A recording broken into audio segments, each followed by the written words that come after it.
Essentially, what you're about to hear should break your reality if you see the world the same way that we do, perhaps. But essentially, I had this thought one day where I was looking at my dogs and I went, supposedly they tell us that these dogs came from wolves that humans had domesticated over many years. And then I kind of had this thought like, well, I learned in science class that if evolution exists, it takes a long time for things to evolve based on their environment. And so to get from a wolf or a wolf like animal to a modern day dog or a zebra like animal to a modern day horse or a wild buffalo to a modern day cow, how many years of domestication and breeding would it take? And if you look this up right now, Google will tell you anywhere between 15,000 to 60,000 years. And just to be more specific, 15,000 to 60,000 years ago. That's 60. That's a wide range. So maybe it was just depending on the animal that they were studying, but that was alarming to me because they're going to sit here and try to tell us, and this is something that I learned for history class or in history class as a fact. They're going to sit here and try to tell us that the first civilization developed in Mesopotamia 6,000 years ago in 4000 BCE. But simultaneously tell us that dogs and other animals were domesticated up to 60,000 years ago. And I'm just going to be honest, I don't believe that for a second. The reason I don't believe that at all in terms of the first civilization is because in order for you to get these types of animals, there most likely has to be groups of people in a steady environment breeding these animals and continuing on with the genetics of the ones that they wanted to keep. That has to occur for many, many years. That means that people have to be in stable societies for many, many years. And so I'm looking at this and going, the timelines aren't lining up in my head for some reason right now.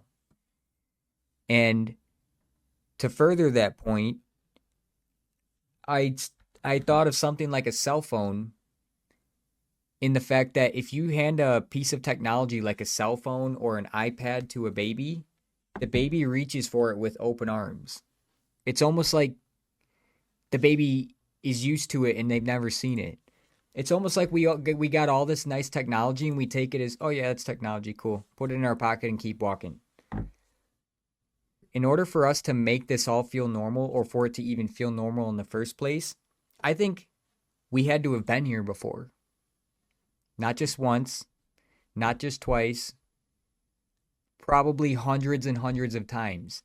It just had this thought. I'm like, okay, if humans can go from sailboats and wooden sailboats with George Washington to private jets and cell phones and smartwatches and video cameras and computers in less than 250 years, what the hell was going on in the tens of thousands, if not hundreds of thousands of human history that we don't really learn about?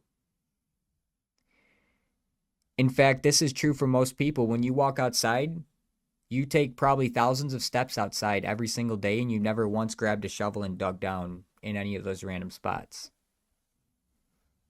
In the sense of, we could be living on top of civilizations, which we already know we are. They've already uncovered civilizations that are way older than 6,000 years ago in Mesopotamia with the ancient Sumerians. Essentially, they're finding older and older civilizations. It doesn't take a rocket scientist to sit back and go, what we learned in middle school and elementary school was heavily fabricated. In the sense of, if you're paying historians and researchers millions and millions of dollars to go research these things, they have to come back with answers. That means that they're going to come back with answers for things that they don't even know. They don't even know right and left from. Okay, this could be a perfect example.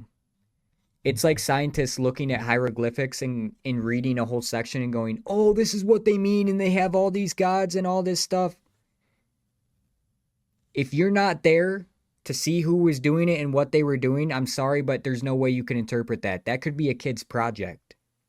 That could just be something that someone drew. It could be graffiti. We have no way of knowing, yet they somehow have perfect timelines of how all this stuff happened, and the timelines don't add up. What about the hundreds of thousands of years that humans have been on this earth with as creative and ingenious as we are? There's no way that this is the first time we've been here. And to further my point, in order for their whole system to work even better, they have to convince you that this is the smartest humans have ever been and that this is the first time that we've ever been here.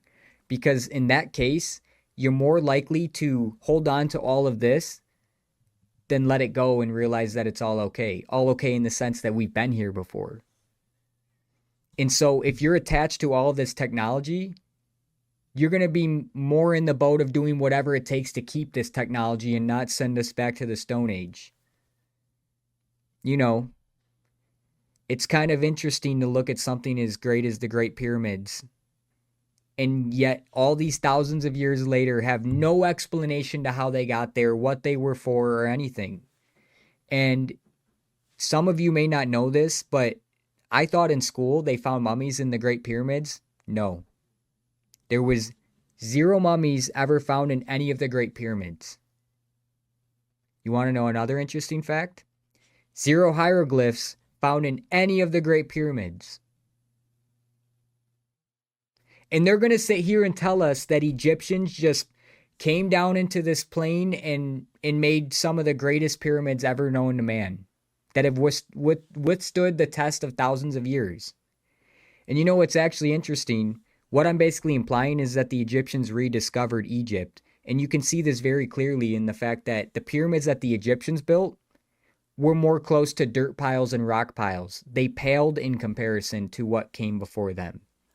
And so, even something like the Sphinx, they're now dating to older and older and older just based on the amount of water erosion on it.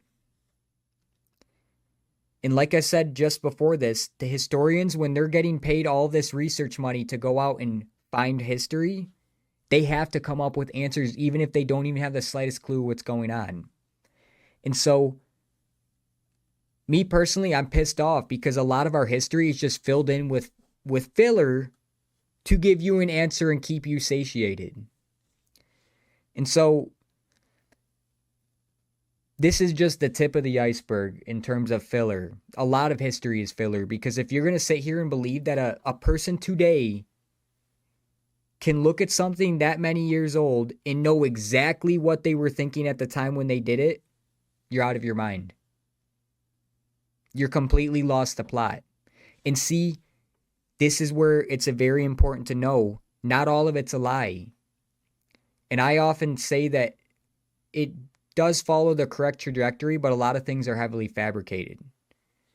If they're able to just tell you these stories and you take them as complete fact, you're being programmed with stuff that you don't know that you're being programmed with.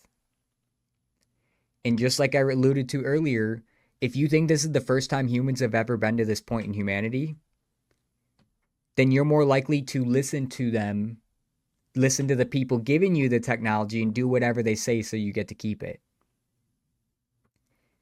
And so this just all goes hand in hand of getting you to believe whatever they say. They get off on the fact that they tell you that there's these hieroglyphics and they have all these crazy stories and blah, blah, blah, because it doesn't matter. Because without having a freaking video of the person doing it, of what they were doing and saying, like, you'd have to have a literal interview with the person of who's doing it. And I know this to be a fact because if my boss tells me to do something at my job and he tells one of my coworkers to do the exact same thing, which is making computer code essentially, we're going to make it different ways. In fact, you give 10,000 people that task and you'll get 10,000 different answers. Do you see the analogy now? If you have 10,000 historians go read hieroglyphics, you're going to get 10,000 different answers of what the frickin' story was. which just further proves the point that they're just putting the best plausible answer in front of you, but they don't actually know. And this infuriates me because there's no way that you could hand something like this to a baby and then just take it with open arms and almost like understand the interface of it. It's almost like technology is like calling us, like we're being pulled into it. Maybe it's being pulled into us, but essentially, in my head, in order to take all of this stuff and not be freaked out about it and just take it kind of for granted, makes me think that our DNA is used to this. Yeah, well, clearly you made a lot of good points on how we cannot trust these people. So what I'm about to say next is going to go back into what we were originally talking about, which is no, you're good. But all this is good that you say that because it leads into this on why it's kind of important and why we shouldn't trust these people and take their word for everything. This is going to sound probably very nuts, and you would really need to listen extensively to understand where I'm trying to come from on any of this. But if any of you have heard of the Younger Dryas cataclysmic event that happened supposedly somewhere around 12,500 years ago, I'll play a clip on what that would look like. With a rumble so low as to be inaudible, then fueling into a thundering roar, the earthquake starts. Only it's not like any earthquake in history. In California, mountains shake like ferns in a breeze. A mighty Pacific rears back and piles up into a mountain of seawater more than 2 miles high, then starts its race eastward. The wind attacks, shredding everything in supersonic bombardment. The mountain of Pacific seawater follows the wind eastward, burying Los Angeles and San Francisco as if they were but grains of sand. Across the continent, the 1,000-mile-per-hour wind wreaks unholy vengeance everywhere, mercilessly. In many places, the Earth's molten sublayer breaks through and spreads a sea of white-hot liquid fire. In a fraction of a day, all vestiges of civilization are gone, and the great cities, Los Angeles, San Francisco, Chicago, Dallas, New York, Boston, are nothing but legends. Barely a stone is left where millions walked just a few hours ago. South America finds the Andes not high enough to stop the violence. In less than a day, the entire continent is burned by molten earth fire, buried under miles of violent seas, then turned into a frozen hell. Everything freezes: man, beast, plant, and mud in less than 4 hours. A temperature drop of 180 degrees. That means even the warmest parts of the planet are going to be 80 degrees below zero. Europe cannot escape. The Alps, Pyrenees, Urals are shrunken, then heaved even higher when the wall of seawater strikes. Western Africa and the sands of the Sahara vanish. The fury marches on for 6 days. During the 6th day, the ocean starts to settle. The Bay of Bengal Basin just east of India is now at the North Pole. The Pacific Ocean just west of Peru is at the South Pole. New ice caps begin to form in the new polar areas. Greenland and Antarctica, now rotating equatorially, emerge with verdant tropical foliage. New York lies at the bottom of the Atlantic, covered by unbelievable amounts of mud. Of San Francisco, Los Angeles, Chicago, Dallas, and Boston, not a trace is left. The cataclysm has done its work and drives the pitiful few who survive into a new Stone Age. Basically, it was said to have wiped out 95% of mankind or something like that. Like a very high percent of mankind was gone. I have a feeling that there was many different type of species of humans. I mean, we can look now. We have white people, black people, Japanese people, Chinese people, Hungarian people, all these different type of people. We find skeletal structures of very tall people. We find skeletal structures of Neanderthals and small people. We hear these stories from the Sumerians. We hear these stories from the Egyptians. How do I want to go into this? I have a feeling that there were many different type of humans that survived on Earth at one point rather than what we have now. It's strange to me to even think that there are still different ethnicities around today: Italian people, Hispanic people, Americans, German people, all Jewish people, all these different types of people. But like we've brought up, let's look at how many different species of dogs there are. There's pugs, German shepherds, Compare a Rottweilers. Great Dane to a Chihuahua. Like the two most extreme ends of the scale. It just doesn't make sense. I have a feeling that We're they're being lying. averaged out and mushed in together into a single race. Yeah, because isn't it strange that we all, for the most part, I don't want to say that we have a bunch of the same features and stuff like that, but we're all built pretty similar. There's an average height, there's an average weight, there's an average of mostly everything. And very few outliers. Like if you see a person that's 7'2", you don't forget it. I just want to chime in here real quick. I don't mean to cut you off. I'm going to cook right now. What he's essentially saying is that with the Younger Dryas extinction theory, if it did kill, which I do believe this to be true, if it did kill 95% of all of humanity, what we have today is the remainder of who survived. And what essentially he's saying is that if you have this cataclysmic event that takes place over the entire planet, essentially you would force every region of individuals into hiding, and then Egypt, Sumerians, like Mesopotamia, all this stuff, these would be the reemergence of humans into civilization for the first time after the cataclysmic event occurred. And so, like he's saying with all the different breeds of dogs, what he's saying with all the different breeds of dogs is look around you. The human race had way more races than we see today. 1,000%.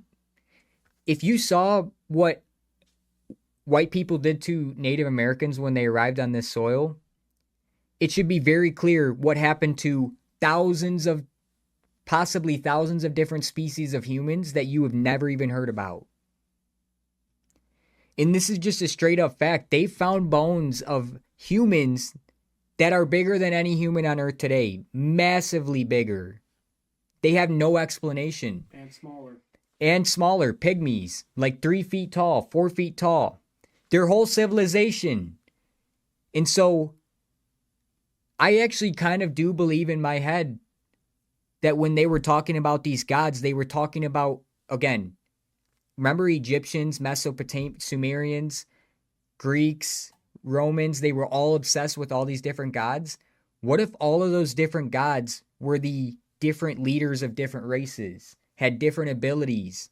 Maybe not even abilities, but essentially, what if these gods that they're depicting are the stories that they carried down when they retreated into caves and were essentially forced out of society because of a cataclysmic event? These are just the stories and gods that they remember over hundreds of years or thousands of years of living in caves or in very, very small, tight-knit communities before they re-emerged into full-on societies. And I can't say whether this is true or not, but I've seen a lot of video of like 1800 San Francisco, and there's a lot of freaking buildings there for how early it was in the 1800s. Like full-on, I wouldn't call them skyscrapers, but like downtown city buildings. And so if you just show up to a place and there's buildings there, don't you kind of just claim them as your own and tell everybody else that you made them? I think you should point out one more thing. Something that we should point out with all this infrastructure already being in, it's as if people stumbled upon it. And let's not forget that the first power tool wasn't even invented, the hand drill, until 1895. Yet all of this stuff existed. And even currently in those cities, beautiful architecture that's far beyond our imagination clearly still exists today. Even the pyramids themselves, or how they, I can't remember where it is, but they have a staircase that literally is like, we don't even know how it really works. I don't know what you're referring to. I feel like I've heard of it before, but I don't know. It's like a weird staircase that basically has no type of support. Is it like a curved one that Yeah. goes? I've seen those before. Yeah, but I guess my point is, how is it, unless stumbling upon this kind of stuff, that we have such copy paste things, yet we were so much, we were farther, we were more unique as a society clearly back then. I just wonder how many different ethnicities there are. And that's something that we should bring up as well is, well, many people aren't going to like to hear this. There's a very big difference in IQ levels amongst different ethnicities, but I wanted to talk more about the skeletal structure on how doctors will treat each patient the complete same, no matter what type of ethnicity they are, because that's what we see when we look at it through an X-ray or something. But AI can actually tell the difference between in race between these types of skeletal structures. Sounds like a different species if you ask me. I know it sounds nuts, but that's why it's even hard to try to tell people about any of this stuff, is because to get to the point where I'm thinking this way took a very long time. And anyone that truthfully knows me knows that I would say for both of us, we're go-getters and we're very busy people, and we don't spend our time doing useless things such as playing video games. We are constantly doing something. We have a huge garden. We have a lot of animals. We're farmers. What good could I possibly have from saying any of this? And like, it all comes from a misunderstanding on why don't most people just ask the question of, okay, but why would he even say that? What did he see, or what triggered him to be thinking this way that I'm thinking right now? I'm not making this up. I'm just simply not putting my faith into the people that have proven to me time and time again that they are untrustworthy and clearly do not have the best interests of people. Because if that were true, there would be zero wars going on. But the sad reality is there's people who are pushing for the war and there's people who are not. I'm pushing for people to stop killing people. Doesn't make any sense. I don't see what good we get out of it, considering it's coming from the people that the war's really about in the first place.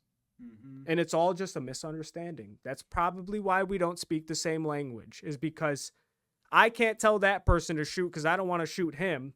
Bingo. That person is going to more likely shoot me because he does not understand me. Well, I've argued before that the reason why they have us all learning different languages is on purpose, because like he just said, when you're on the battlefield, there's no words that you can use to talk to the other person to get your emotions aside and figure shit out. There's no room for it. If you speak different languages, if you go to different places for school and learn different things in life about the other person, but never once talk to the person, then yes, you will go grab a rifle and go to a battlefield when your government says that they're invading your country. What is it? When you say something like that, it makes me think, what is it that outside of just good morality that is embedded in all of us, what is it that I could really agree on these people with in the first place, considering we're taught different ways to do math, we're taught different ways to look at history, we're taught to be more physical or be addicted to more guilty pleasures. You can't really agree on these people with really anything. Like, at the end of the day, when you do meet one of these people, you normally think not only are they, you might either think that they're weird or just different. But that's normal to them. We don't agree on anything, even living conditions. That's strange to think about. Yeah, and to further drive this point home, listen, I don't say this when malintent when I say that there are distinct different races of people. Because here's the fact. You wouldn't get mad if I said that there's different species of dogs. Yes, they're all dog. They all fall underneath the canine classification. But there's no arguing that there's different species of them, just like there's different species of cats, different species of horses, different species of butterfly. Why is it a bad fucking thing that there's different species of humans? And that's where you know that they've got you, because if you have an emotional attachment to being the same as everybody else, then what are you? You're everything that they convinced you that you're everything that they convinced you of, essentially. Do you think that society makes it more? Do you think that society makes it more? What's the word I'm looking for? Personal, in the sense of you're living with each other. All these ethnicities are blended together. So if a white man's doing better than you, that shoe's gonna fit, and you're gonna feel real stupid. 1000%. But if it's a black man that does good, I mean, shit, we promote that. That's how it's supposed to be. And again, if you think about it in terms of cats and dogs, it's not a bad thing that we're different. It's actually a good thing that we're different because we can use our differences to our advantage, in the sense that I know for a fact that there's different styles of dogs that are good at one thing, but maybe not as good at another. But there's another dog that is really good at that thing that they're not as good at, and they can use the dogs together to work together. And I can't think of any of off the top of my head right at this instance, but essentially there's plenty of relationships in nature where different animals work together to live symbiotically, just as people can do. I mean, look at bees and flowers. Bees and flowers, there's over like 200,000 different types of species of plants, and there's many different types of flowers, and we all know that. But what were you saying just before? Oh, about the dogs. Everyone knows that German Shepherds are a lot smarter than, let's say, a Yorkie. Mm-hmm. That doesn't mean you're going to love the Yorkie any less than you're going to love the German Shepherd. You're going to still be a part of that animal's life and love it entirely. Gotta get the ding in there. You know what I mean, though? But, like, see, that's the thing is, I don't see why people are trying to get offended by me just pointing out a statistic that exists. There's a difference in IQ level amongst different types of ethnicities. That's just the truth. Why am I going to be shamed for something like that? But, well, I just want to butt in because a lot of people take extreme offense to what he just said. But listen, we're not here complaining that there's different speed abilities in races. Like, that's 1,000% facts. We're not sitting here complaining that there's different muscle proportions between races or different height proportions. Or more white people in the NBA. Seriously, stop getting offended over things that you should not be offended about. People are different. That's okay. And the fact that we're convinced that we're all the same is wrong. Yes, we're all the same, that we share the human experience together, but we have our differences. And so, black people, if you're offended, hear me out. You know for a fact that a white person can't conceptualize your reality in the same way that you live reality. It just can't happen. And I've heard many people, like Muhammad Ali's talked at length about this, how he wants his wife to look like himself and he wants his children to look like him. That's not a bad thing, because he knows that he is different than a white person. But if he thinks he's the same as a white person, then all of you will hate him for it. You can't have it both ways. And I'm tired of people getting offended for no reason. So what, we're different? So what, I even said that we're different? Because guess what? If you put us all in front of each other, you would realize very quickly that we do have differences. And then if you're an adult, you would realize that those differences don't matter and that you can use them to your advantage. I want to point something out. This is kind of it's a little off topic, but not really. It's more about health. But this is also why it's important that you want to have kids that look like you, is because when you're having sex and you do have a baby, you're passing DNA that either works well or not at all. So it's like, that's a real issue.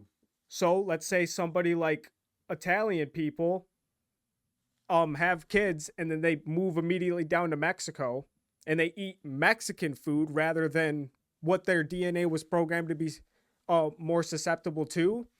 Well, their gut microbiome isn't going to respond as well as it would if they were regularly genetically designed to eat more Italian oriented foods rather than Hispanic food or Chinese food or Japanese food or American food. I mean, that's a big one for everybody. American food is much different. And we see more chronic conditions than ever because of our food. Yeah, your boy's about to go off right now. So essentially, something that I thought you were going to say, but everybody needs to hear. If a white person and a African person have a baby, their child has a hard time finding transplant donors. Get this. In some cases, when a white parent and a black parent have a baby together, they cannot even transplant organs to their own kid because they're too genetically different from themselves. And then on top of that, if you're mixing races that have never been mixed before, you essentially get to this point where you're starting populations of people that have no genetic similarity to anybody around them. I'm not going to sit here and pretend that it's never going to happen where one race mixes with another race, and I don't even think it's necessarily a bad thing when it just occurs. It's a bad thing when they're pushing it in the sense that we're all the same, because we're not all the same. And so, if we were all the same, then wouldn't you say that someone like white girls, for example, would be dating each race in equal amounts? But that's not true. We're not all the same, so they don't date each race in equal amounts. And that's true in the opposite case. You could talk about Chinese people marrying white people. They're more likely to marry another Chinese person than a white person. Why is that? I have a question. This is a question this question's going to be completely off rip. We've never even discussed anything like this about the things that we're talking about, but see, now I'm a little, I don't want to say stumped, but when we're talking about all these different types of DNA and not being able to transplant kidneys to your kids because your DNA is just that much different, how is it that we are all together then and still compatible? Like a mule and a horse can't have a baby.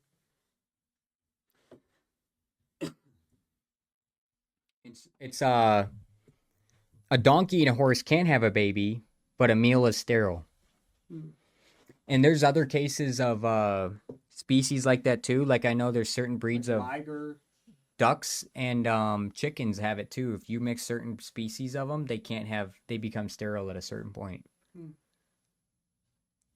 Well, how is it that humans are compatible? Like I can go have a baby with a Chinese girl. But see, that's the thing though. That's not to say that It could be less efficient. I was about to say that. It actually can go back to what we were saying on how the DNA isn't going to be strong enough as it would be if I were to mix with somebody who I'm more oriented with. Like we are such a melting pot of people that it's not even funny. I haven't done like a DNA test, but I know I'm Hispanic. I know I'm Italian. I know German. I know all these different types of things. And I'm like, I guess with all these different type of genetics that could be blended, that's what gives me what would be the possibility of different types of species of humans existing more than what we see today. I think that the species count was more prevalent than it was. I have a feeling that it was more prevalent to have all these different sorts of species of human, and that's a good possibility on how the pyramids were made, because I'm not saying this is all true, but I'm just saying, like, if people were much bigger and could be as big as Ronnie Coleman being that big, I would think he'd be able to get enough people to pick up a stone. I guess the way I look at it is this. I think this is not the first time humans have been here, and if anything, this is the X number of times that we've been here, but with less and less races of people. And I hate to say it, but the brutality of our history as humanity in the past 1,000 years, as so they teach it, it leads me to believe that just in the past couple thousand years, there could have been whole species of humans that went extinct and we just never hear about it. Yeah, like I don't know if I brought this up, but what if all the stories that we hear from the Sumerians and Nordic gods and Egyptian, I'm pretty sure I did, but what if a lot of those stories are true? What if they're not wrong? And I'd like to go on to this point of what makes me come to this type of conclusion. Well, I know how much they've dirtied the waters in the last 80 years. I can't imagine what they've done in the last 2,000 years. I don't believe that they're giving us the full truth, especially on something like World War II. I have a feeling, or perhaps I've found myself looking in the right direction, that there was another side to this story that really doesn't shine the light on certain types of people very well. Like this is a strange thing that I heard, because we were talking, this little off topic, we were talking about division. Some people are going to find this really wild, but Jewish people actually do not consider themselves white. They consider themselves a different ethnicity. Like they're not white is what they say. They're ethnically Jew. Did you know that like 85% of slave owners were Jewish people? Not white people, Jewish. And less than 1% were actually white people. That's wild to me. It's important because they don't consider themselves white even though they do look white. Mm-hmm. So history writes it down as white. Let's just be very clear. We're going to put up a clip right after this of me saying this part, but essentially there is one religion I can think of that thinks it's okay and actually ordained to them to have slaves work for them. It's Judaism. That's not a coincidence.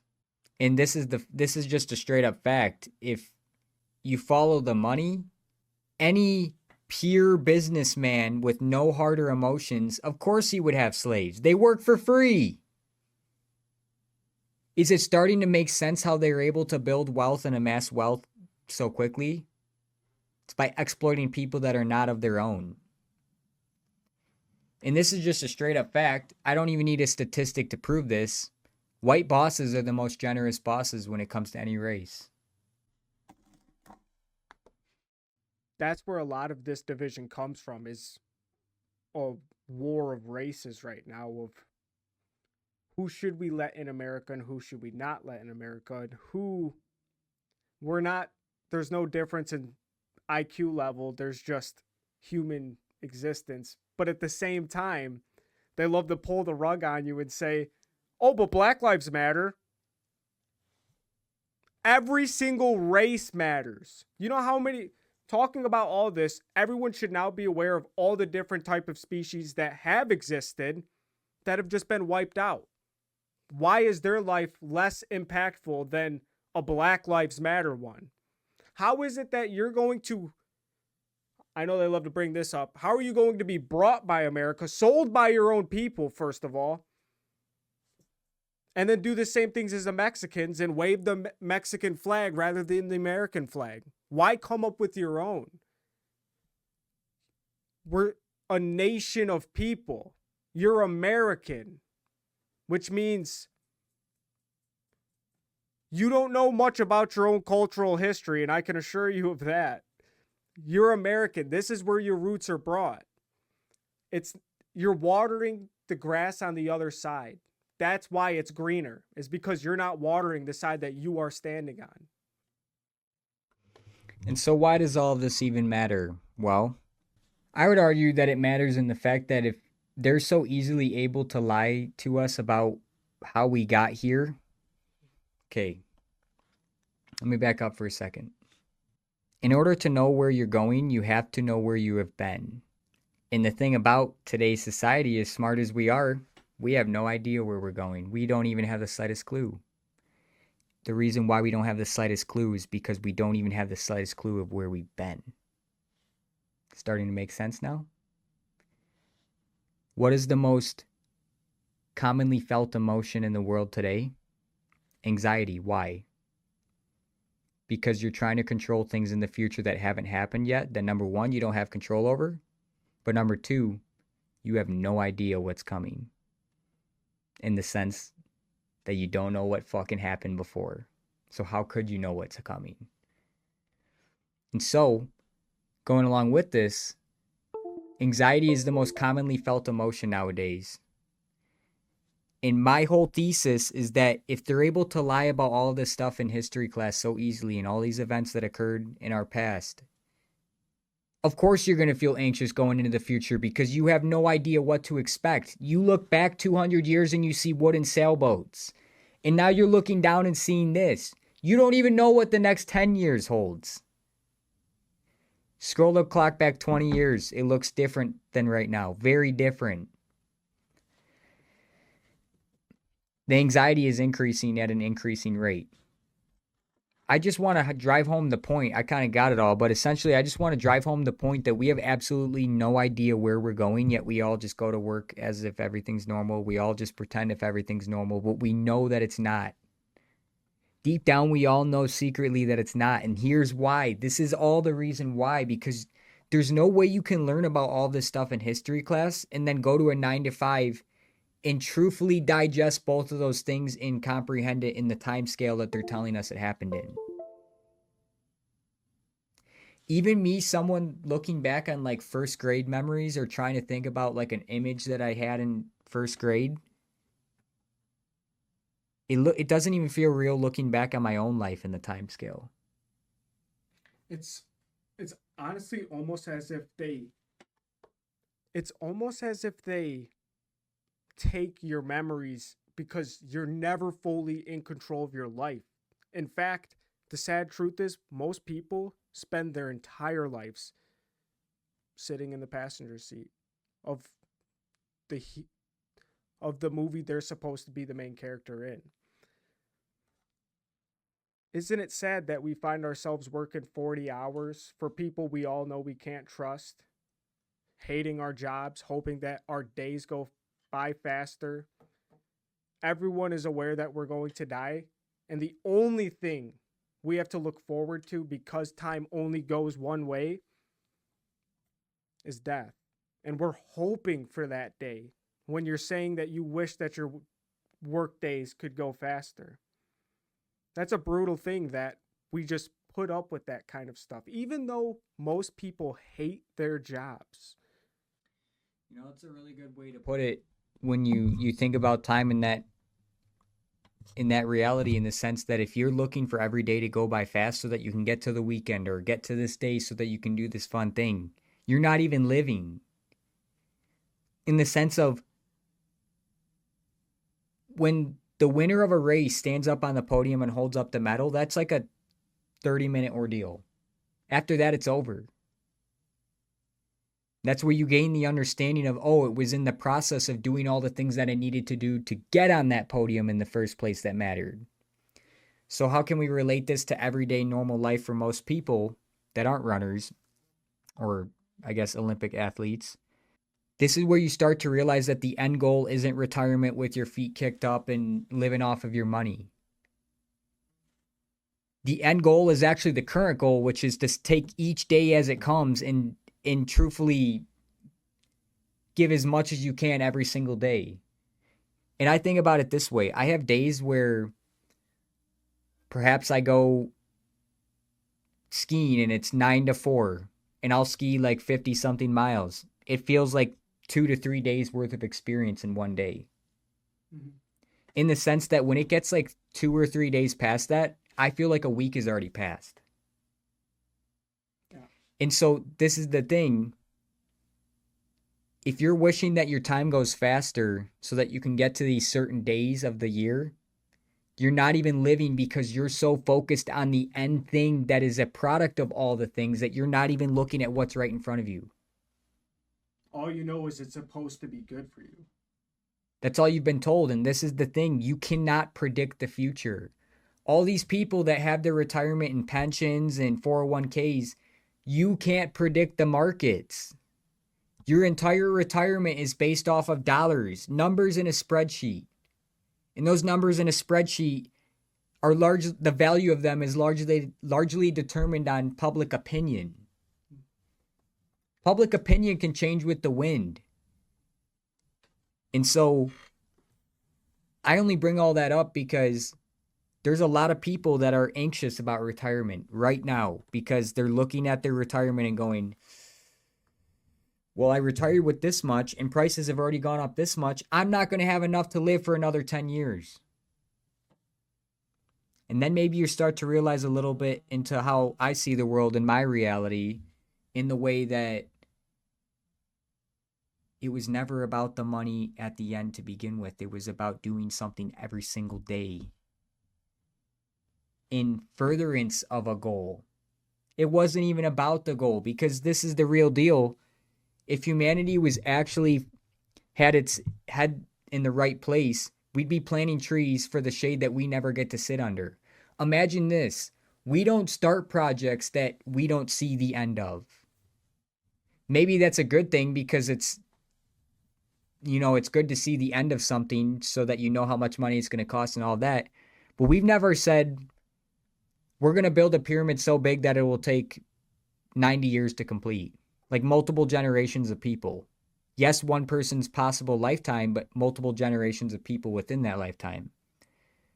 And so I've heard this a good way before. If you go to someone like George Washington, 1776, you could have a kid that is 4 years old shaking George Washington's hand as he signs the Declaration of Independence. Which I don't even know if he signed it, but that's besides the point. You could have a kid shaking his hand at that historical event, and that kid could turn 90 years old. Let's just be easier though, 80 years old. Have a kid at 80. That kid could grow up to be 80 and have a kid at 80. And the person standing in front of you today would be 80 years old. 80, 160, 240. The country's about 248 or 9 years old, I believe. Yeah, 2026 is the 250-year anniversary. So, essentially, you could make it from George Washington till today with only 3 people's lifetimes. That should scare every single person, because what has happened in those 3 people's lifetimes? Pretty much all of history is what they're telling us. But I'm telling you, they're lying. This is just the reemergence of humans in a different order. I think humans have reemerged from cataclysmic events multiple times, or cataclysmic events that occurred from them hurting each other. We've never really talked about that much, but it could have been them blowing themselves up. But something that he mentioned at the beginning of this video, the Younger Dryas extinction theory, basically states that a major extinction event happened about 12,500 years ago, which would put us at like 10,500 BC or something. And so let's just call it 11,000 BC. There was a massive extinction event. And someone that I give a lot of credit to, because I've watched a lot of his work and spent a lot of time reading his work, is Randall Carlson. And he's a big proponent of the Younger Dryas, in the sense that he's going out and doing the field studies that are required to get the study and the science behind this theory in the first place. And so let's be realistic here. You can go online and look this up. The Midwest was, let's say, something like the Midwest of the United States, for example. You scroll the clock back 10,000 years, or actually I think they call it more like 15,000 years. There was a mile thick of ice in the Midwest, just sitting on the dirt here. If there was a civilization on top of the ice, or let's say on the sides of the ice, they're gone. And what Randall Carlson is essentially argues is that this recent ice age that we came out of was not a gradual warming of the earth. It was a drastic warming, possibly within as little as, like, I believe, a couple years. And so if you have that amount of ice melting super quick, it's going to have catastrophic floods. I think it was actually a day. Maybe a day even. We'll put in a clip after this, because I I watch a lot of his stuff, so I know where to get it I know from. exactly. But essentially, you have this extremely fast melting of ice, and it would destroy most of humanity's civilizations. And this would be the trigger event that put people into caves and become isolated from one another. I guess if I don't put it in, basically to explain what happens about the Younger Dryas is that Earth is tilted on an axis. So the Earth is constantly spinning 800 miles per hour due east. And basically, throughout enough time throughout history, the Earth stops spinning for literally a second. And what that would cause is massive tsunamis, like 1,000-mile high waves of stuff like that, crashing into whatever is in its path. And one of the simple things that I'm sure a lot of people would be able to refer to for it is these waves have been most revealed in famous places like the Sphinx in Egypt. Is there's water erosion where sand is now at. And kind of just to put in perspective for people that don't understand how climate changes in the first place, is this is pretty wild, but the Sahara Desert in the next however many thousand years will actually be a tropical land and then change again in the next 12,000 years or something like that. That's what I've heard. No, I could definitely see it in. Sometime I just might go make a solo video if I'm bored on the weekend of going through some places and showing you, the audience, of places that I've personally just found on Google Maps or Google Earth. And I take great interest into them because you have something like the Sahara Desert, which is known as being this barren wasteland with nothing important. Yet, number one, you can see clear as day where the ocean flowed over the Sahara at one point and left behind a lot of salt and a lot of sand. Number two, you can see something called the Richat structure, which is just, and I'm going to actually put a picture of this one up on the screen, but it's essentially a series of circles enclosed in one another, and it almost resembles what we had once thought was Atlantis. And knowing that if the ocean flowed through this part at one point, it could be plausible that this could be the actual location of Atlantis. But if you tell people, oh, this is just a barren desert and nothing's important there, nobody's going to go looking. And if the countries that all those things are existing in are heavily destabilized, like literally, I've looked up some of the countries because I wanted to see if I could go and explore some of the things that I've seen on Google Earth. We get a thing from our government and it says, do not travel there. Terrorists, muggings, robbings, do not travel. Not recommended. And it's interesting because it's weird being in such a civilized, like protected country in 2025 and then having countries where you're just not even allowed to go there. But I have a feeling that there's a reason why we're not allowed to go there. Because I think as people take more and more interest into human history before the times that they're telling us human history occurred in, it's going to ruin their narrative of this is the smartest humans have ever been and you guys should thank us because we're giving you technology and all this other stuff. Again, I might have said it earlier in the video, but we have no modern ways of explaining how the pyramids were made. We ourselves couldn't do that. With all of our big brains and technology, we couldn't do it. Yet they're the same people that are trying to tell us that the Egyptians just made it. That's why they have to tell you when you're a kid, because you're more likely to believe it. And I believe it's Mark Twain has a quote.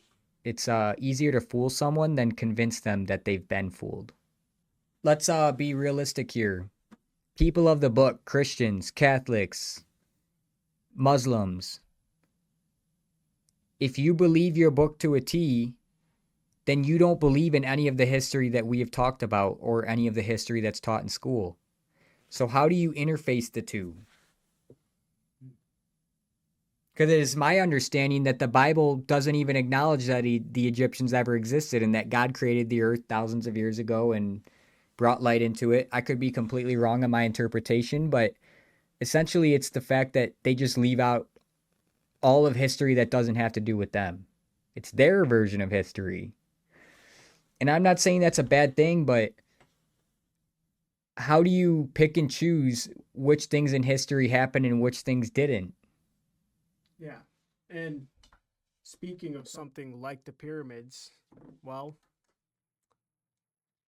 the whole point to a lot of this is all of this is meticulously crafted in a way that would take not decades, not centuries, but eons. This would take a lot of time to have anything like society as it is function in the first place. This isn't something that can just happen overnight or even just 200 years. This is something that's crafted very carefully all throughout history. And, you know, if you're a person that is always trying to find yourself happy, or you bank on the feeling of just happiness in general, I'm sorry to tell you that you've already lost, because diamonds don't form unless it's under an immense amount of pressure. In order to grow, you need to be able to adapt into uncomfortable positions and difficult situations. That's the only way you can grow. So I'm not looking to get any type of awful reaction from this, and I'm not looking to piss anyone off. I'm just simply asking questions and speaking my truths, I guess you could say, because I'm as close to I am closer to you than these people will ever be for you. And I find it very sad to think that even just saying the words in a certain manner as I have been, it's enough for people to resort to violence rather than I don't like saying it because it sounds like an insult, but like a immature child. Well, that's what it comes down to is a lot of people don't mature past that point. So their emotions dictate their life. And we've talked about this before, but we sort of believe that religion, in a sense, is the discernment or the fact that we do have a choice. And so you have a choice of whether or not to let your emotions control you. And I'd say that if you're letting your emotions control you, you're not living in a rightful way. And essentially, what I wanted to say was exactly what you said, pretty much, in the fact that we're closer to you than they would ever want to be. And the truth is, the people funding this stuff don't actually care if the people returning the results are giving them actual answers.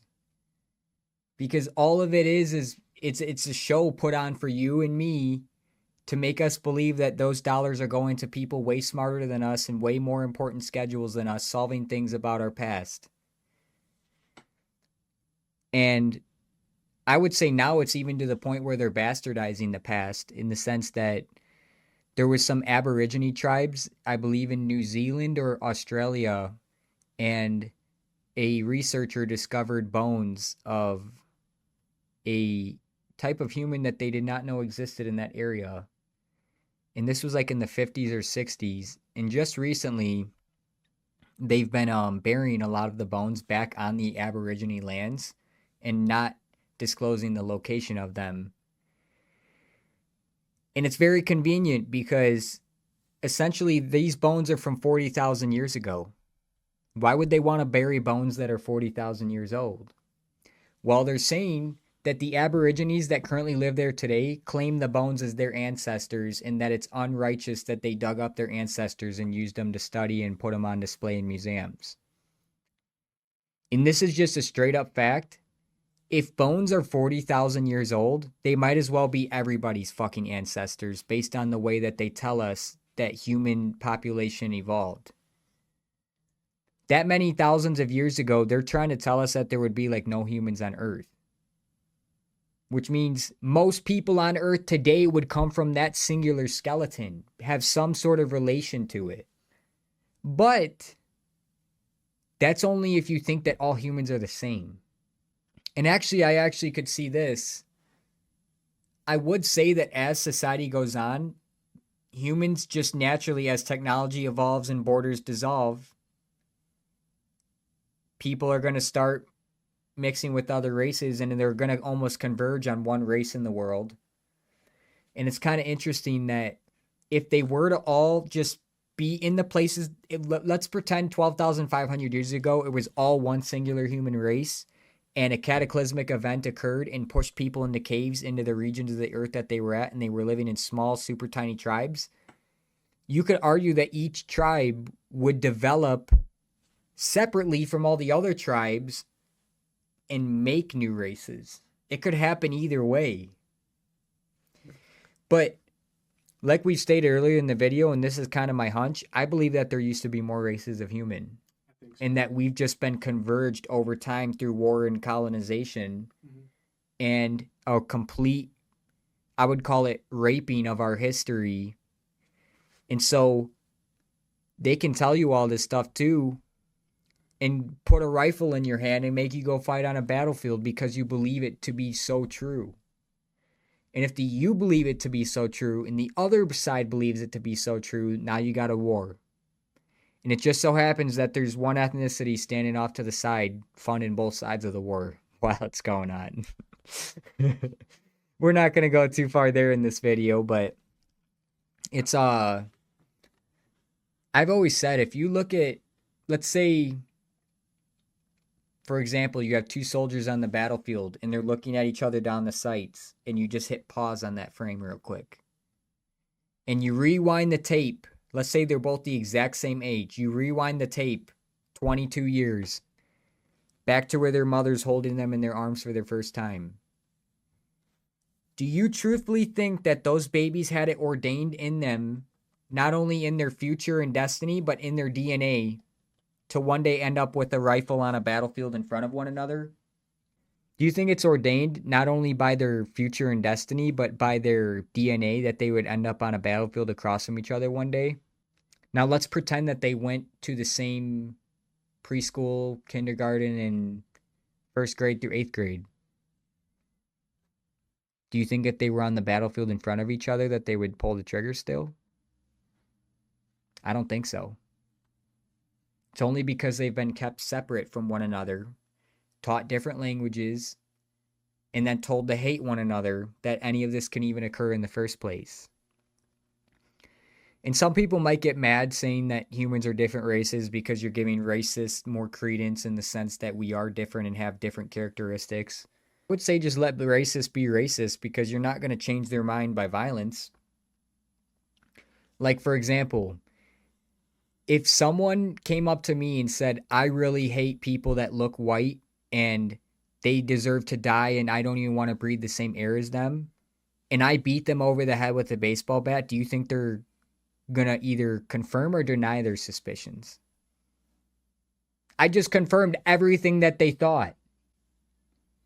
And so I'm having trouble thinking of the guy's name right now, but essentially there's a guy, I think his name's Daryl Cooper, but I could be completely wrong on that. He's essentially a black man that went to a whole bunch of KKK people and talked them out of the KKK. And the reason he was able to talk them out of the KKK was because he sat down and had conversations, and those people were willing to understand and hear his side. And once they understood that their lifestyle was imposed onto them and that they were acting out emotionally towards other people because they didn't understand them fully, then it became apparent to them and they took off the hood. And so if you don't even allow yourself a chance to understand someone, and let's say you just call them crazy or you call them racist or anti-Semitic or whatever, then are you really even trying to be part of the conversation? And like he said earlier, and he alluded to, you have to be uncomfortable in order to grow. We can no longer just obfuscate and leave out this entire part of humanity's conversation and pretend like it's not the elephant in the room. And I've said it maybe in a past video, but essentially it's this premise of my people die for a lack of knowledge. And the Bible talks about this. Hosea 4:6. Essentially, my people die for a lack of knowledge. A lack of knowledge leads to misunderstanding. Misunderstanding leads to fear. Fear leads to anger. Anger leads to violence. It's a very clear cycle to see that a lot of violence just stems from fear because you don't understand them, because you've been lied to. How can you understand something if they're lying every step of the way about what happened in our history, or they're lying every step of the way about how we're the same anatomically and genetically? We're not. The whole reason why they can use DNA technology in a crime and narrow it down to a race is because we are different. That's a whole other aspect. They can't deny that part of it. But why is all this important? Because essentially this thought of, if we just keep going to our 9-to-5s, the people in charge will have it figured out and our lives will just get better. It's not happening. Our parents thought that, their parents thought that, their parents thought that before them, their parents thought that before them. And where has that led us to? The highest rates of chronic illness, the highest rates of obesity, the highest rates of suicide, the highest rates of prescription medication being pushed onto the masses. This all isn't an accident. It can all only occur if you have no idea what's going on in the first place. This all comes full circle. The only reason we can talk about cats and dogs being different races and have it make sense to this video is because we're different races. And if you don't understand how these people came to be, in the fact that people have been here before with technology, there was mass extinction events, essentially humanity's just repeating cycles. History doesn't always repeat itself, but it often rhymes. And it hiccups. It does hiccup. And see, this is the craziest thing about all of this. Humanity only repeats itself if it chooses to act in emotional ways. Because if you act emotional, the train of thought is super clear and the end path is always the same, destruction. But if you think super logical and you come to a true understanding, that's the hiccup you're talking about. That's how I would see it. Yeah. In the sense that if we have a religious awakening, in the sense that we have a fucking choice, what if all of society all at once decides that they have a choice and realizes and accepts and chooses to enact on that choice? And so that's kind of what we're getting at, is the sense that we have no idea where we've been. We have no idea where we're going. You look around and everybody's just kind of doing their own thing, kind of discombobulated, maybe at each other's throats. It's because we all lack understanding. Yeah. Hopefully through this conversation, being uncomfortable, as I'm sure it is for most of you people, that it helped you grow in a better way, because we're only really trying to help, and to come to these conclusions that which we have, this is backed behind hundreds and thousands of hours of research that we've both put into it. We're not making any of this stuff up. Well, let's not forget all the people that we have also put our faith into, because they're going out there on the ground and doing real world research. Yeah. Your Randall Carlson, Graham Hancock, the countless number of eyewitness testimony and things that people have seen, it all adds up. Yeah.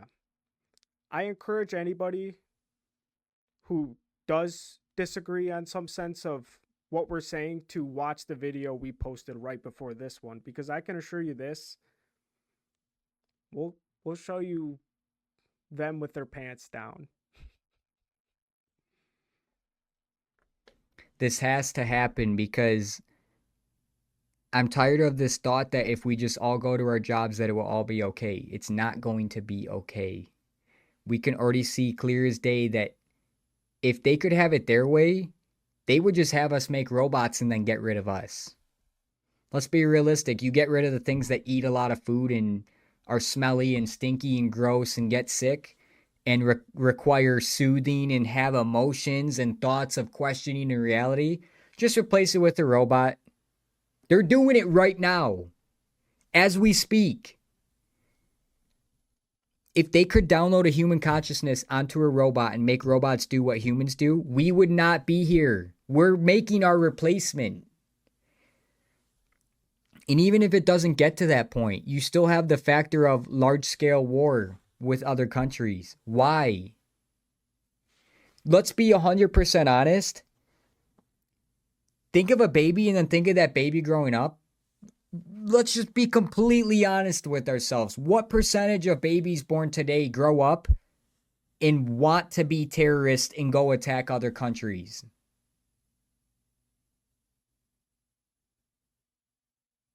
I'll let the silence speak for itself.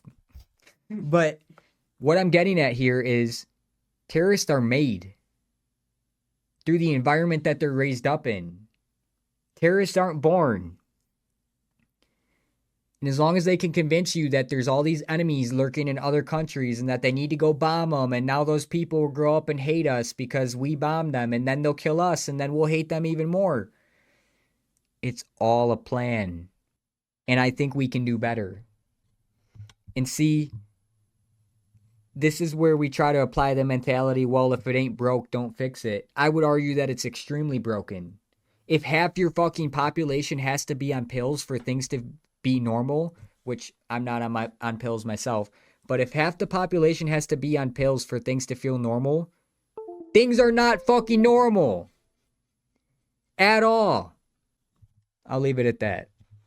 We're trying to just make sense of the chaos, and we're asking questions, and the fact is that they tell us this at a young age, and they just leave out all this extra details of, oh, well, we don't actually know if this happened, but this is our best guess.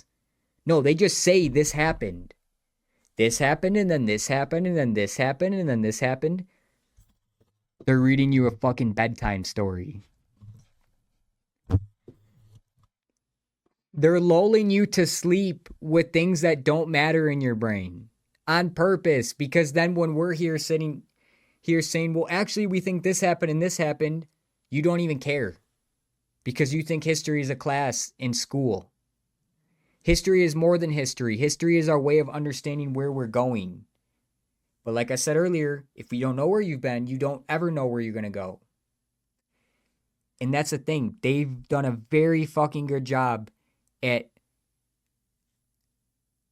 almost essentially creating a history through their lens so that we just accept it and go get jobs after school. We don't, by the time we graduate school, most of us ain't even got a freaking interest in history. But that's on purpose. Again, they have to get you believing that this is the smartest humans have ever been, and I'm here to tell you that it's not. And the pyramids are the greatest example of that. And I wish there was more examples, but the truth is we aren't digging. And this is the scariest thing. I could throw it up on screen. The deepest hole humans have ever dug is maybe like a couple miles, if that. Maybe not even that. And that's like a fraction of a percent through the earth. Or let's put it better, part of a percent through the crust even. The crust! And the way I picture this in my head is that you could have the spire of a building sitting right underneath an interstate and we wouldn't even know. Because we don't care. We don't care to dig. We think that there's nothing back there. And that, yeah, there might be some bones or arrowheads, but there's not really anything important. I would argue that with the cataclysmic event, the scale that we're talking about, there would be almost nothing left.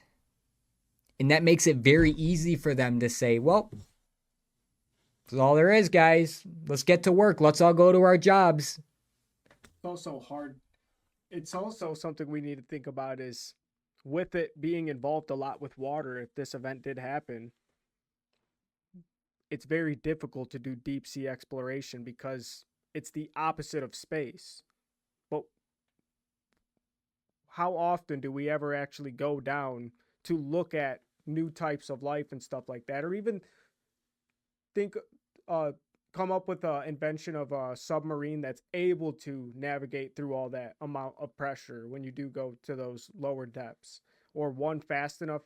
See, that's what's funny is because we understand how water works better than how we understand how space works, in the sense of we can at least, I can't go a little bit up in space and be fine. I would die before that happens. I can shower, take a bath. I can go in the water and see how it feels and mess with it a little bit, if you know what I mean. But The only thing that comes to my mind when people try to go into the sea to explore things, it's Titanic and it's looking for some shipwreck. Yeah, some gold, some doubloons. This is the best way that I can conceptualize this.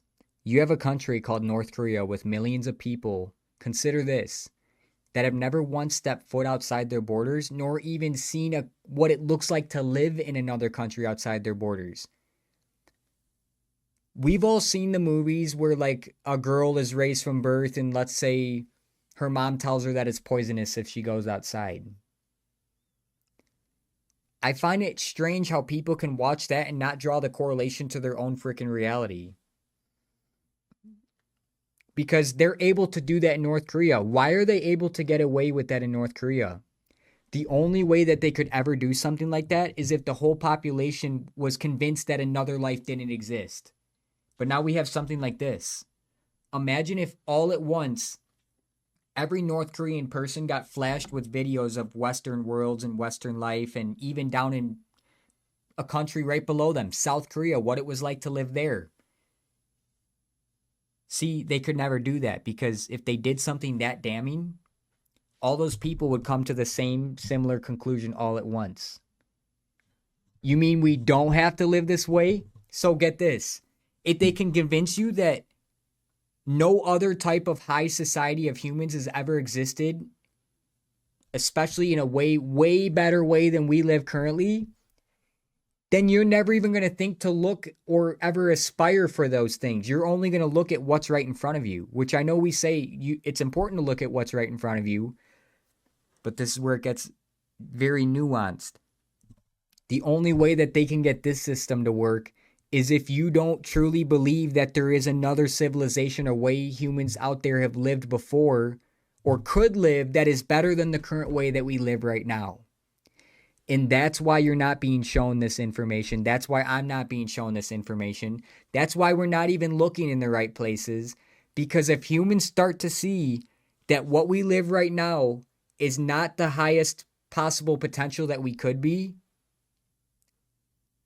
they start to detract from the message. They start to pull away. They start to look at that and go, fuck that. I'm going to this. It's a very clear. And so, it is my belief that they have to withhold this damning evidence at all costs because it breaks their narrative of this is the first time humans have ever been here and you guys should be thankful for us giving you all this technology. If they can hide that reality from you, can you ever yearn for it? Can you be addicted to a drug that you've never had? You can't. Just in the same way that you can't yearn for a society that you don't know exists. But if you did know it exists, and then you compared it to what you have now, people very quickly would not be very happy with what's in front of them. That's kind of what I'm getting at. Well, they've made it to where they can make you disbelieve your own eyes. And something that I wanted to bring up with you talking about all this type of affirmation is transgenderism. In order for transgenderism to exist, you have to affirm their reality in order for it to be there in the first place. When a dude dresses up as a chick, now by law they want to encourage you to use their preferred pronouns rather than call it for what it is. A dude wearing a dress. Like, and why is you always know who's against you when you need to affirm their existence in the first place. It has to be a narrative pushed onto you and driven home, kind of like a bug burrowing into your brain, like a mind virus. Like I often think about, like, what if a Native American back then was like, screw it, fuck it, man, I'm a chick. The most they could do is, all right, there is no affirmation with cutting his penis off, and there's nothing like that. Then this dude just has to dwell on the idea of, why did I even say that? I would like to believe that that was the least of their concerns as well. Isn't it? That's the thing. If it's a war tribe, he's getting exiled from the tribe or killed because he's not focused on war. Yeah. We have all these different job classifications, and they try to make you focus on only one thing. And there's a saying, I'm sure most of you have heard it: jack of all trades, master of none, but sometimes better than a master of one. And so I think that we need people that are highly specialized in very specific areas. I don't think that's a bad thing. But when every person gets a job in a little area, it compartmentalizes us. And sort of the reason why I'm even saying this in the first place is because something like an engineer, a lot of people don't see themselves as an engineer. Yet they're constantly engineering their own life to get better. It's just that you don't see yourself as an engineer with numbers and calculations and math and science and physics. But the truth is, humans are the best engineers. And so engineering at its core is essentially trying to solve a problem with logic. That's what it comes down to. It's kind of crazy that I even have to say this, but engineering is like the 180 of emotions. You can either only think with emotions or you can only think with 100% pure logic. Sometimes you need a mix of both. In the sense of a person owes you rent, but they just survived a car crash and are paying tons of money in medical bills. Your logic would say, oh, well, I need to evict them because they didn't pay rent. But your emotions would say, well, if I was in that situation, I would want someone to look out for me too. So I'm not even saying the answer is 100% logic, but here's the truth. A lot of people are engineers in ways that they don't even see it. And essentially what I'm trying to get at is we need to look back and engineer society. Yeah, we're engineering all this technology and stuff, but I think that's kind of besides the point. I think they kind of have us off in the weeds engineering technology because we have pretty good technology right now. The issue is we ain't engineering society, or if there are people engineering society, they are definitely not on our side. And so I'm just saying that in the sense that I want to encourage everybody to be engineers and look for ways to solve problems in logical manners. And better their lives. To better their lives and for the people around them. That's the most important part. If you thrive, but there's nobody else thriving around you, then what's the point? Yeah. Like if the people that you associate with aren't the same ones that are trying to push you forward, then what are you guys the sum of? A dingleberry, a nut, and what? Nobody can convince me that it's fun getting millions and millions of dollars and then sitting at a table alone to eat. Think of a woman. How so? Well, women are sold this illusion of choosing career over family, and then they spend most of their time partying and forget what's the actual important and the biggest responsibility of their life, to where they're sitting there with no kids, Just time no grandkids, just time on their hands, and really no offense to them, and not really a big role to play at that point, because it's not like they're bringing children into existence, which is the biggest thing they could possibly do. 1.3 billion abortions have happened in the last 45 years. Over that. Go watch the video that we posted with it. I hate to say it, guys, but if you didn't like that, he's spitting facts, so I can't even defend you right now if you're mad, but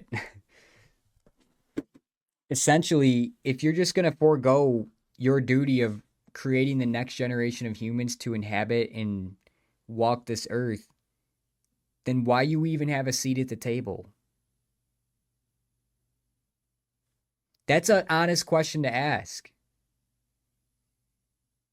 And I'm not saying every woman has to have a child in order to fulfill her duty, but it's a sense that if you tell every woman go get a job and forego having children, it's not going to lead to a productive outcome because we aren't even going to have enough people to support this whole thing in the future. Especially when it's being promoted by celebrities. Yeah, and it's tough.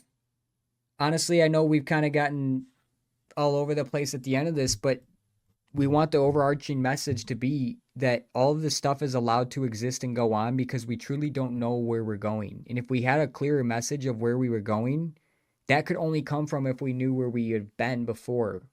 And if we get that information of what happened before and see it clearer and see it more logically and understand it, then we'll have a better sense of where we need to go in the future. And we'll know that a lot of shit that we're doing right now isn't important. Imagine being the manager.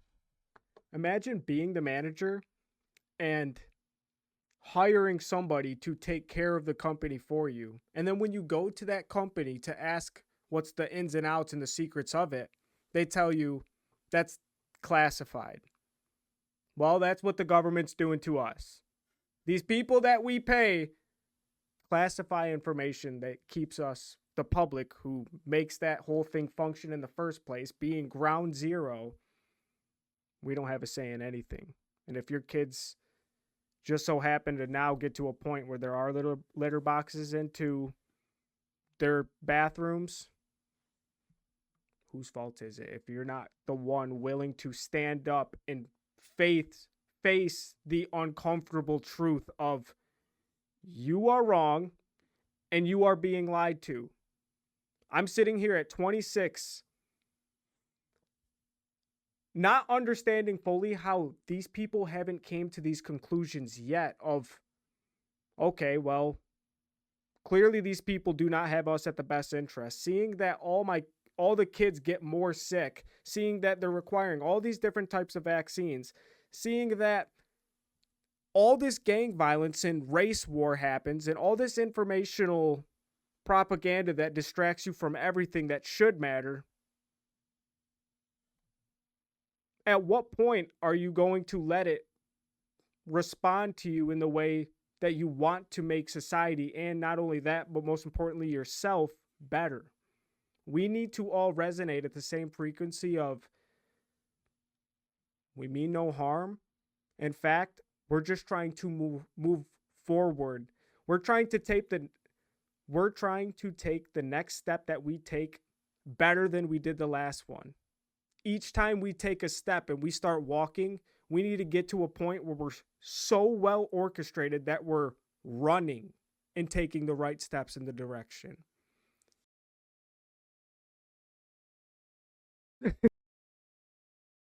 It's very important to realize no baby ever gets up and is running from the first steps, and it's okay to fall down, but that's the thing. We've all heard it before. It's a matter of getting back up, no matter how many times it happens. The resilience of humans always will never cease to amaze me. Ever. Humans are one of the most resilient creatures on Earth. And I just don't even know what it is, but it's this feeling of like, we're these dirty creatures that create pollution and don't belong on the earth. Like, there's this growing sentiment that humans just shouldn't even create anymore because it's going to be a worse future. One thing quick. Isn't it funny that we talk about all this different types of pollution and blah, blah, blah. Their only solution is to bring some stuff like emissions down and stuff like that. It's never to eliminate the actual problem. All these things that we do are results of the pollution that's happening right now. The things that are legally justified to do, like throw out our garbage the way that we do and drive the cars around like we have. And all the things that we do are allowed in the first place. This is just a result of what we're seeing is the causation of the outcome of, okay, well, we had emissions at 25% this year, and okay, well, it did this much and caused this much global warming. So now if we knock it down this much, maybe this will be an acceptable rate rather than what it's at now, if you know what I mean. And see, I'm of the opinion that they don't even know the actual truth behind all of the carbon science. And it's just used as propaganda to get us to spend our dollars in certain places. And more importantly, get your government to provide stimulus payments to these companies to do these never-ending projects of renewable energy and carbon reduction and all this bullcrap. It's all bullshit. The people making the most pollution are the same ones that are telling us we have to cut our emissions. And this is just straight up a fact. When you pay for electricity at a house, you're paying a way higher rate than like a industrial shop is paying, or a place that has tons of pumps and motors using literally freaking thousands of megawatts a month they're paying a way cheaper rate for their electricity, even though they're a way bigger contributor to the draw and the load on the system. Even the infrastructure on the system has to be oriented at that one facility. And so this is what I was kind of trying to say earlier. They're trying to convince us that we're the scum of the earth, that we're these dirty polluters, and that we need to reduce our lifestyles, which I don't disagree with. We put a lot of garbage out into the world, into landfills. We go through a lot of stuff. I think we should use less stuff. But when it goes as far as, oh yeah, you're not allowed to have gas cars anymore.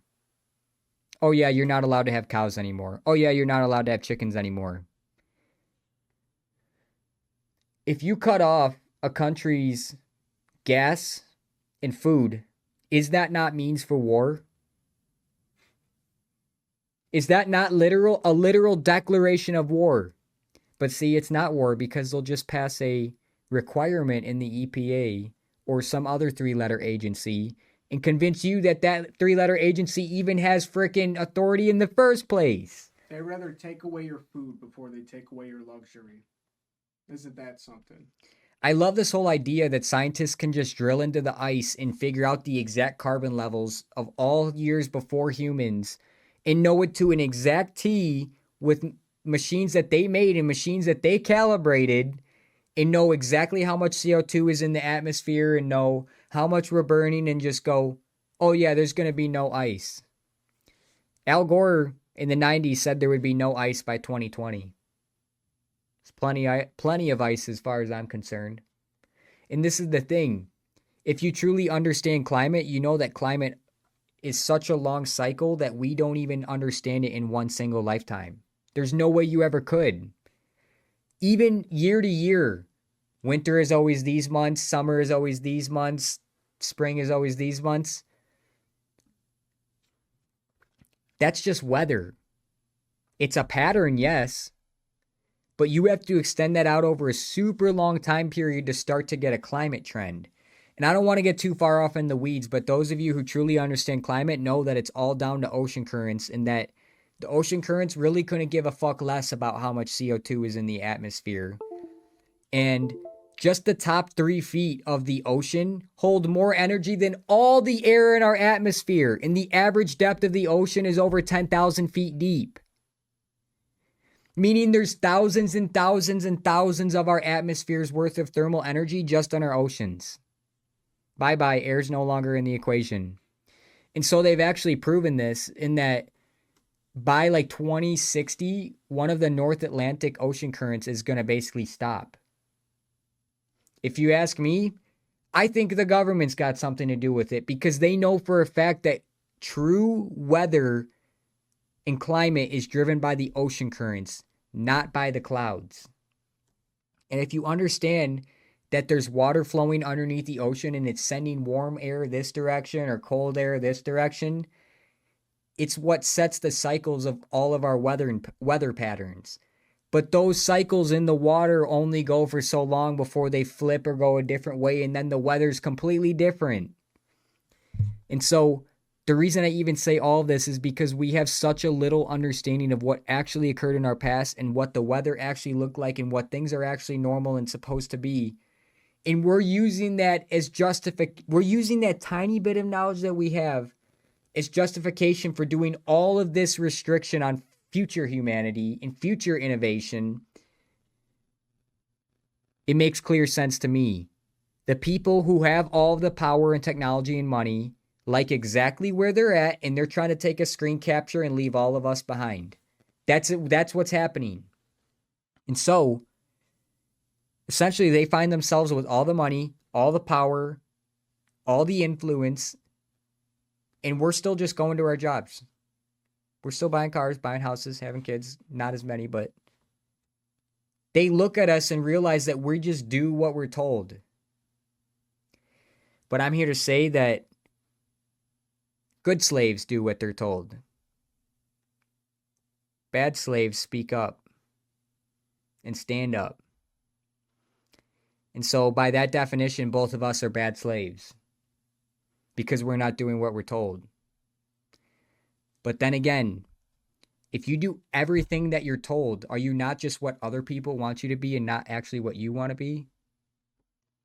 And so, again, a lot of people find themselves in very angry at themselves and the people around them because they listen to everybody around them without ever questioning what they're being told once.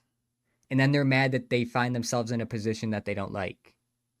Well, I can tell you this. I was at that same exact point in my life, but I decided that I had a choice and that I could make a difference and that no person was going to come down and say in a cape and save me and say, you need to do this, this, and this, and this. Once you're an adult, it's up to you. And a lot of people don't figure this out until they're in their 30s or 40s. And it's very unfortunate because by that time, your body's gotten older. You're farther in a career. You might have a family. The best time to start was yesterday. The next best time to start is today. None of us are getting any younger.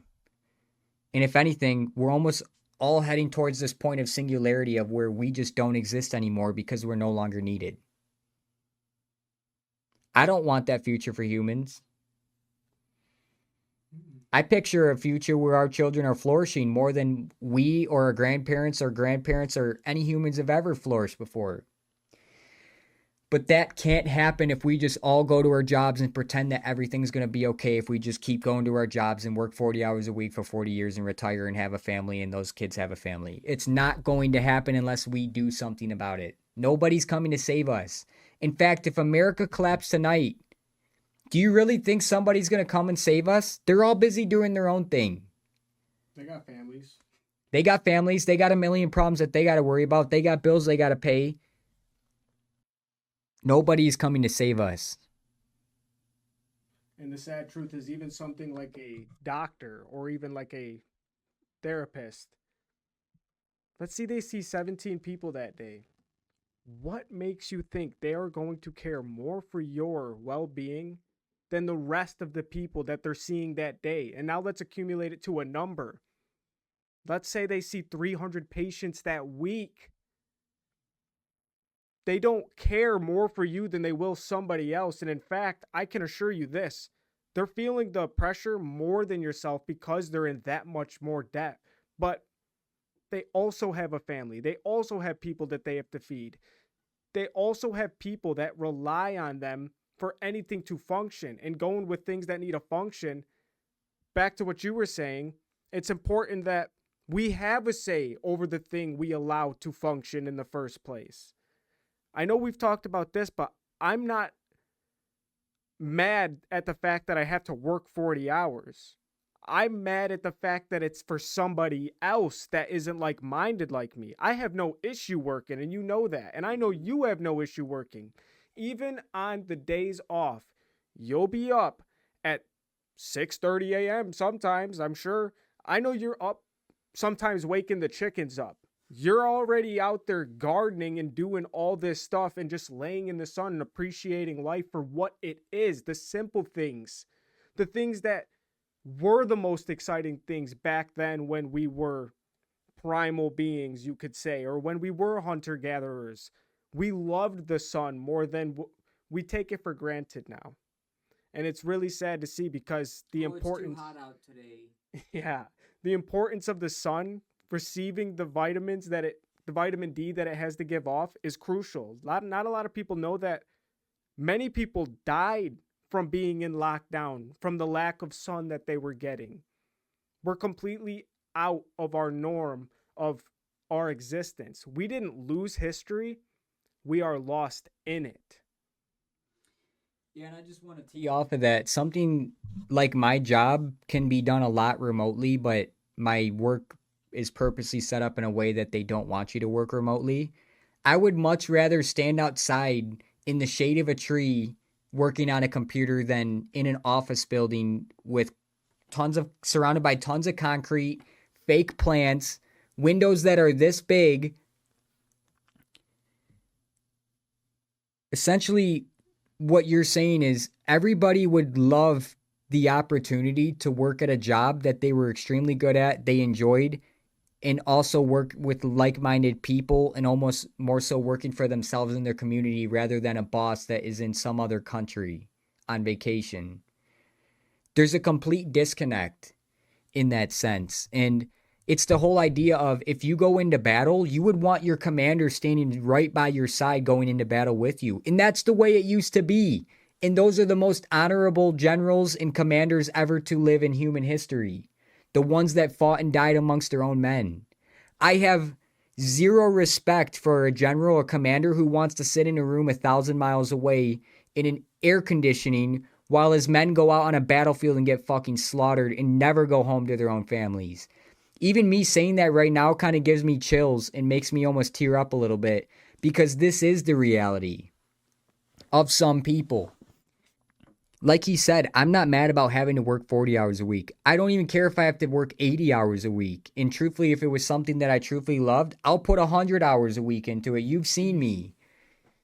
But when I'm not allowed to do things that benefit me more than, let's say, a CEO, it pisses me off. Or when I look around and see all my friends working really, really hard at their jobs, doing good work for their companies, and being overlooked because someone else had better office politics, or not being allowed certain privileges or opportunities when they're asking to step up to the plate. And here's the thing. If you were just working amongst your own, you call the shots. Yeah, you know what? We are going to try to tackle this job. Let's try to do this one. I think we can do it. Versus, nah, our company doesn't feel like taking on that risk. Do you see the disconnect? Risk is how we fucking got here in the first place. Risk is how all of this happens in the first place. I don't want to live a life with no risk, because then I know that I've never tried something that I couldn't possibly do in the first go. And see, that's going back to the whole thing of, you have to be in uncomfortable situations in order to grow. You have to do things that you've never done before in order to grow. If you do the same thing every single day, which we're doing at a societal level, and expect things to change, expect nothing. It's funny because when you look at what we're saying of, imagine working with people that wanted to work and do the job with you because they care deeply about it. Now we live in a time where it's consumed all of our time and we have nothing. And now the winners, instead of the ones that want to actually do actively what they care about, the man who goes to the gym because he doesn't want to will beat the man that's there because he wants to be. That's the time we live in, is where we need to be uncomfortable with these type of things. We need to not want to go to the gym and better our health. We need to do that stuff. But my point is, statistically, nobody is. I guess I could just say that. We need a mass awakening, a mass understanding that it doesn't have to be this way, because this is not the first time humans have been here. And let's go a little Marcus Aurelius here. Why do you care about losing anything when you never owned anything to begin with? It's just your turn. You're here for a blink of an eye. And you're so attached to every single little thing that you own that you're never willing to stand up and fight for those things. Maybe for somebody else to get them, the next person in line, perhaps. Because you're too scared that it will be taken away from you. And if everybody has that mentality, then nobody gets saved. And this is the truth. Nobody does 100% of anything on their own. It's all a combination of the people that they surround themselves with. And it, not going to lie, at a certain point, it has to be strategic. If you surround yourself with people who have no future goals or no plans of betterment or no, I guess, intrinsic nature of wanting to delve into deeper topics and actually find out the truth on things, then why are you hanging out with them? Because of feelings, because of pleasure, because of emotions? Like, what is it? The main point with that is that you become the product of your environment. So if that is your environment, you will eventually forego your future aspirations to be with them. That's the way I see it. And this is the thing, it doesn't have to be mutually exclusive. We can all come up together. It doesn't have to be, oh, I'm going up and I'm leaving the ladder, or I'm pulling the ladder up with me. Because as a matter of fact, I think that's what baby boomers did. They ripped off a lot of us because they essentially loaded up their pensions, loaded up their retirements, and then made us pay the bill. That's what's currently happening right now. A small factor of what's happening right now. But essentially, you even have the older generation like pitching their retirement on the younger generation's backs. They've incurred debt that they themselves will not even live to see the end of. How can that be possible? How can you take out debt that you won't even be alive to pay back? It's not possible, but it's only possible if it's possible to exploit your neighbor. And there's a lot of that going on. The only way that billionaires could exist is if there's billions of people in poverty. You can't have everybody with money and tons of billionaires. It just doesn't work. Yeah, not for this game to work. Not for this game to work. And so I heard a stat, I believe half the world, 4 billion people, makes on average about $10 a day. I thought it was less than $2 a day. It might be $2 a day. Either way, either number is sad. And again, tying it into the bigger picture and landing the plane here, the only way that we can live these nice, comfortable lives is if there's someone in another country making shit to nothing wage to make the things that we enjoy. And again, one of the first rules of religion, do unto others what you would want done to yourself. You wouldn't want somebody else exploiting your wage for their benefit. So why do we feel so righteous to do it to everybody else? Or even the people in our own country? And so, again, this just has to get to a point of mutual understanding of, even though we have differences, we're all the same in that we're all enduring the human struggle. We all want our lives to improve. We all want the lives of the people around us to improve. Let's start with the things that we do have in common rather than the things that we don't have in common. Because if you ask me, most people have most things in common. They don't want to harm other people. They wouldn't mind just keeping to themselves and not having to interact with forced interaction with people that they don't necessarily want to be around with. They would rather work a job that is more focused on them than a CEO's profit. Like, these are all things that most people would agree on. Yeah. But here's the thing. If they can convince you that it's not even a possible reality, then you won't even consider it to be one. We're telling you it is a possible reality because I know for a fact I don't even need a study or a peer-reviewed paper to know it. Humans have been to this point before. The human eye, think about something like this. He actually told me this. The human eye has seen all of this at one point. The human eye has experienced all of human history.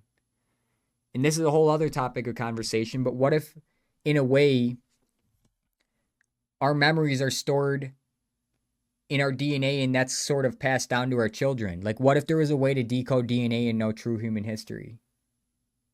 There might be. We don't know. But, again, there has to be some sort of common understanding or nobody's going to thrive. And if the only common understanding is that we go to a job so that we can get money and retire, nothing is going to change. And the people who are already billionaires are going to continue being billionaires at even higher rates. And we're going to continue going closer and closer to poverty. I think we need to get to a point where instead of digging up things from the past and trying to change things that have already been done, we need to start changing the things that are within our capability, and those are the things that are right in front of us. So we need to start trying to, again, take the next step forward better. And I think this might be a good time to wrap it up. Yeah. But I hope, if anybody watched this far, I hope you enjoyed the video, and please like and subscribe. And please understand that we're just two farmers trying to ask questions. We're just asking questions. Don't hate us. I mean, if anybody, you should be mad at your teachers for leaving out all of this information. And you should be mad at your government for hiding all this from you for so many years. And I wouldn't say it's changing the past, but it's definitely figuring out more about the past that we were never told. Yeah. There is definitely the whole mix of people trying to change the past of, oh, the first European was black and blah, blah, blah. It's like, I okay. mean, the sense of digging up things like racism to Yep. blame on a group that has Okay. no type of responsibility to do with that. 100%. Yeah, in that aspect, there's no way you can attribute that to modern days. So, again, it all just comes down to understanding. And the only way that we can understand each other is if we either speak the same language or actually, full stop, put our emotions aside and sit down and conversate in the first place. The only way that this improves is if we're able to put our emotions aside. Like right now, we just had a complete misunderstanding, and what resolved that was pretty simple and not violent whatsoever. People couldn't see that I was kicking you below, but still. Well, I encourage every single one of you to stop listening to argue, stop listening to banter or bicker, but rather listen to understand. Because you can only call someone crazy if you don't understand them. See ya.